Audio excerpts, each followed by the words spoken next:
First, I want to welcome you, and it sounds really weird to welcome you to a funeral, but today's not only about grieving the death of Ray, but it's also about celebrating his life and the times that we have with him. So, welcome. My name's Holly. For those of you that don't know me, I am Ray's niece, and I am also a chaplain. So, the family has asked me to run this. So, here we go. I'm gonna do a couple of thoughts, and then Kimmy will come up and do some thoughts, and Judy will come up and read a poem, and then we'll kind of open it for everybody. And then at the end, I'll do kind of a little blessing, so you guys have an idea as to what's going on. So I had a really hard time trying to figure out what to say about Ray and what to read about him, and so I just settled on this. It kind of struck me. So this is called 4 Candles.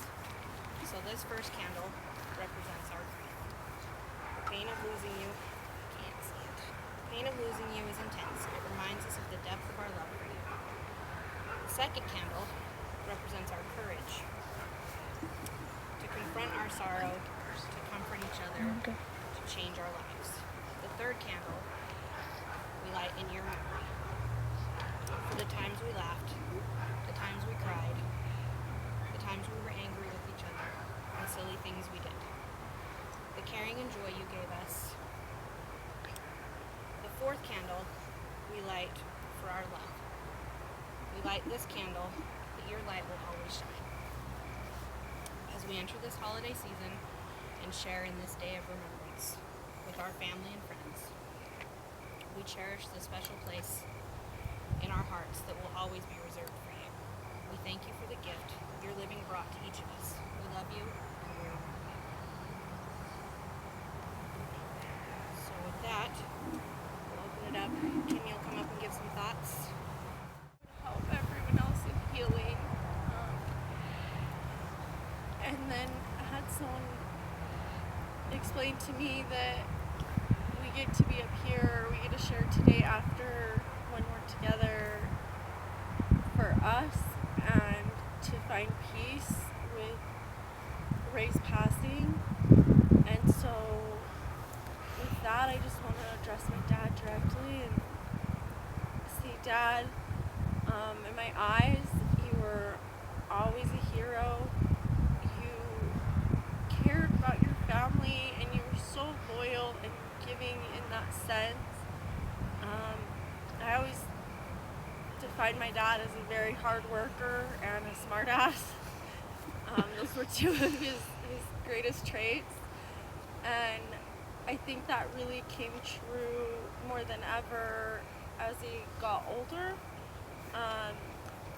He showed up for the grandkids as his very top priority. It became his full-time job. And then after his stroke, he proved that he was the most determined and stubborn man I've ever met. He just continued to grow and show all of us how much strength is available when you want to show it for your family. This story is called Immortality. Do not stand by my grave and weep. I am not there. I do not sleep. I am the thousand winds that blow. I am the diamond glints in snow. I am the sunlight when ripened grain. I am the gentle autumn rain. As you awake with morning's hush, I am the swift upflowing rush of quiet birds in circling flight. I am the day transcending night. Do not stand by my grave and cry. I am not there. I did not die. And he will never die in all of our memories. And I thank the Lord that we had him for 65 years. I am very happy about that. Okay, so now we'll open it up. Anybody that wants to come up and share some memories of Ray or talk badly about him, now's the time. Hello.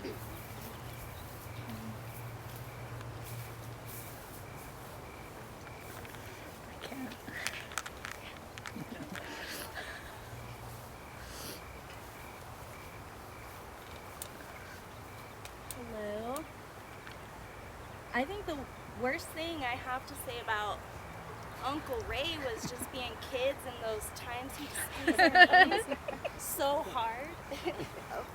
That was very hard. He had those big old hands, you know. But yeah, my Uncle Ray, I mean, I can just say that I'm just left with a positive memory of him.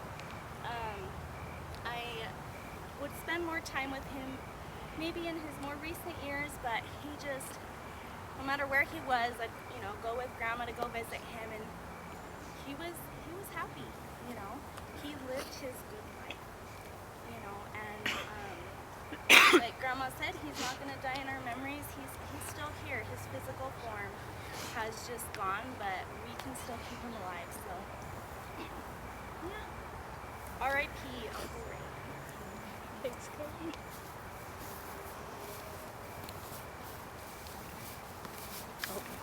We have a competition. It's a fight.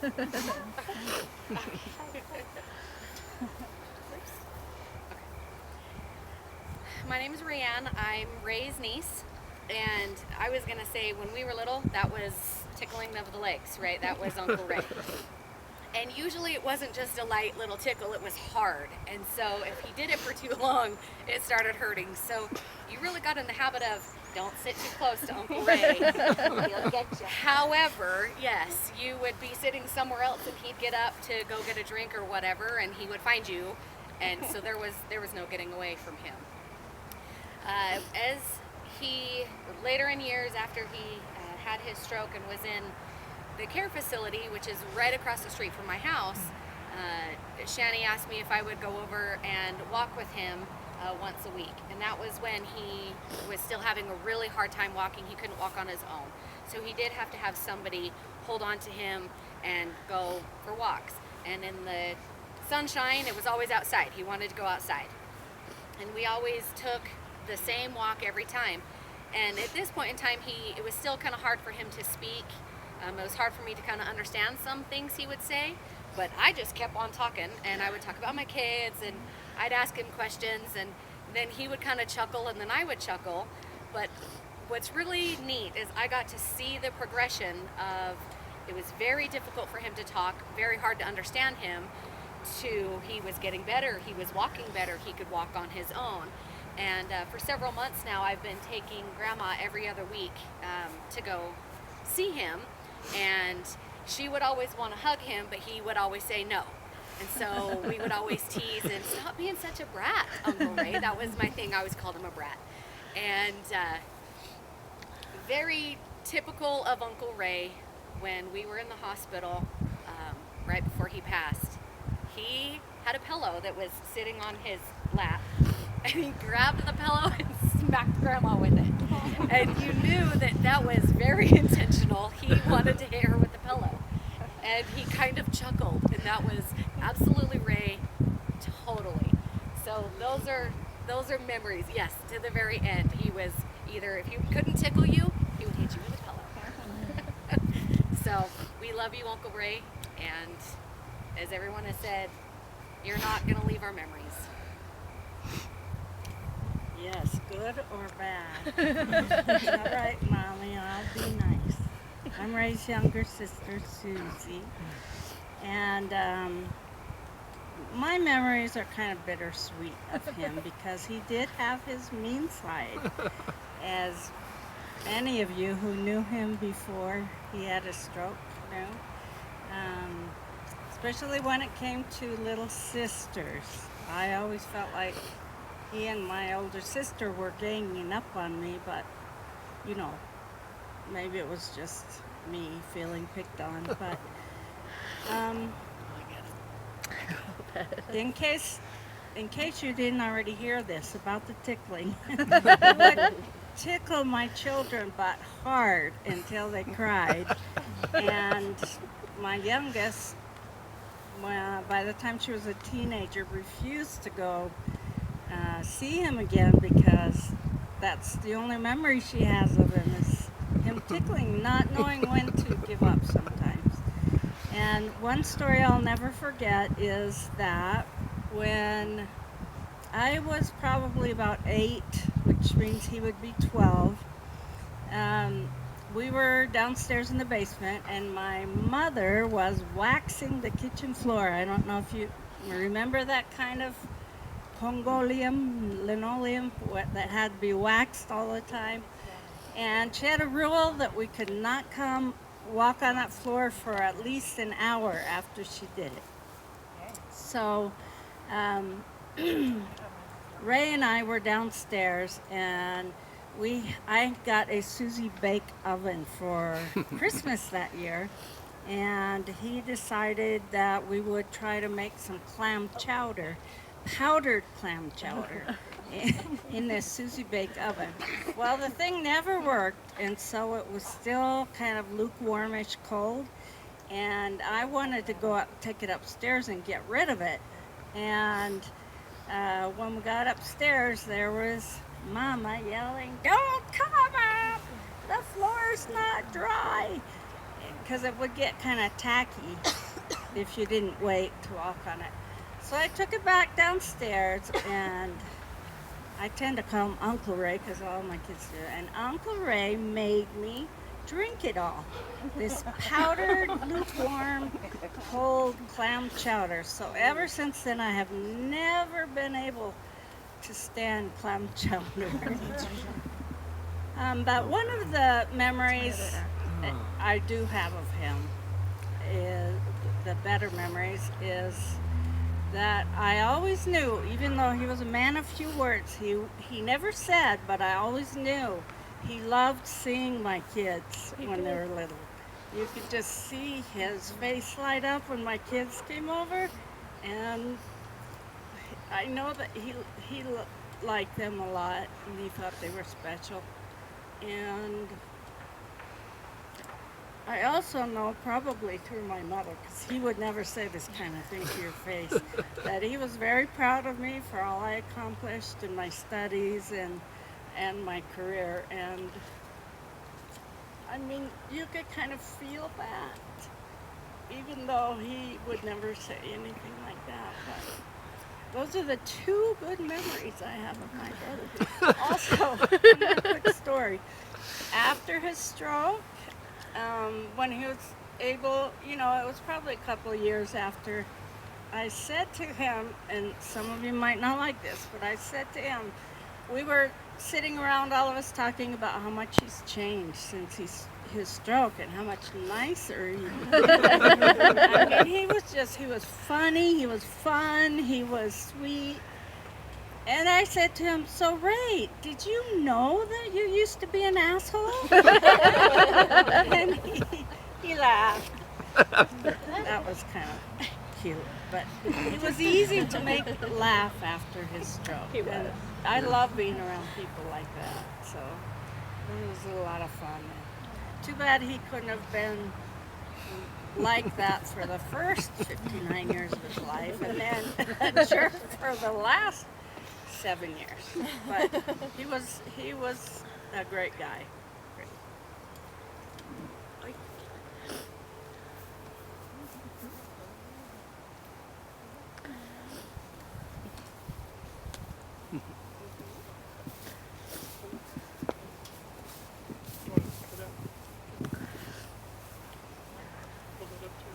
I just have to say a quick. It's on, buddy. It's on. I just have to say a quick story. I didn't know him before his stroke, but like some other people said he liked to walk. I guess he went on the walk of his life.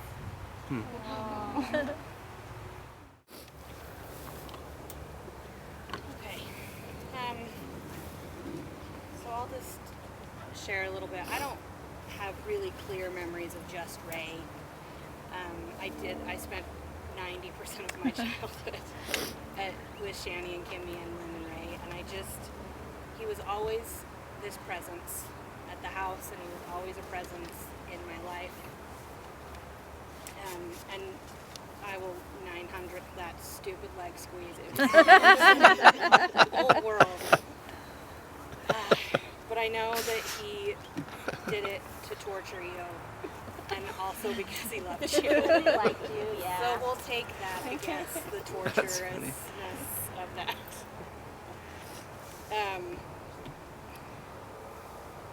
So we're just,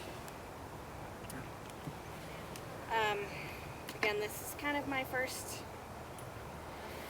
rodeo, I guess, for lack of a better word, for this. So I was trying to find kind of a blessing that we could do to just send him off with really good vibes and not do anything to super piss him off, because I don't want it to haunt me. I already have enough of those. So I found this.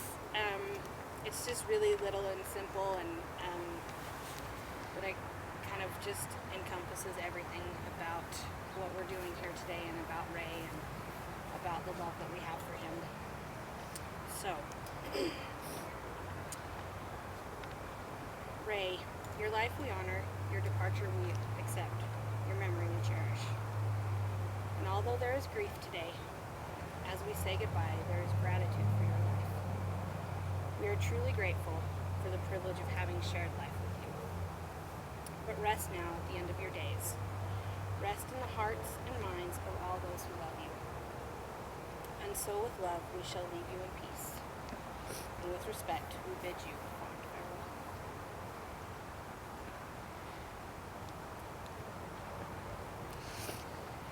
I think that's it. So thank you for coming and sharing your memories of Ray, and thank you for the honor of letting me be a part of this.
Say love you. Whatever you do.